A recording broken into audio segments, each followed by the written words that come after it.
Yangi O'zbekistonda yangiliklar yarashadi.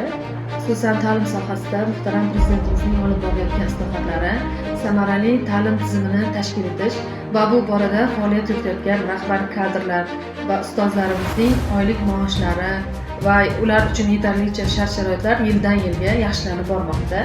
Xususan ustozlarimizga Bilimni baholash agentligi tomonidan joriy etilgan fanlarga oid milliy sertifikatlar va ularga tegishli darajadagi 50% ustamalar va shu bilan birgalikda 2025-yil 19-mart kuni Prezidentimizning 51 sonli farmonlariga muvofiq maktabda faoliyat yuritgan direktorlarimizning oylik maoshlariga 2025-yil 1-sentyabrdan boshlab 20% ustama va maktabda faoliyat yuritayotgan direktor o'rinbosarlariga 15% ustamani joriy etilishi, albatta bu biz o'qituvchilar uchun quvonarli holat hisoblanadi.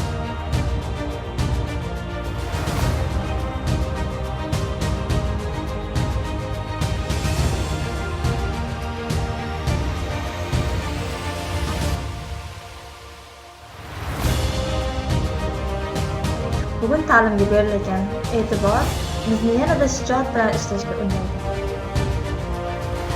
Yurtimizda ta'lim sohasida berilayotgan imtiyoz va rag'batlar kelajagimiz ravnaqi uchun qo'yilayotgan mustahkam poydevordir. O'qituvchi e'zozlangan yurtning kelajagi porloq va yo'li yorug' bo'ladi.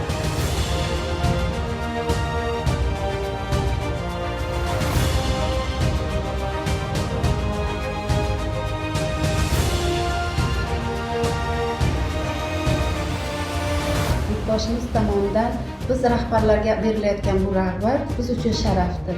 Yanada kuch, shijoat demakdir.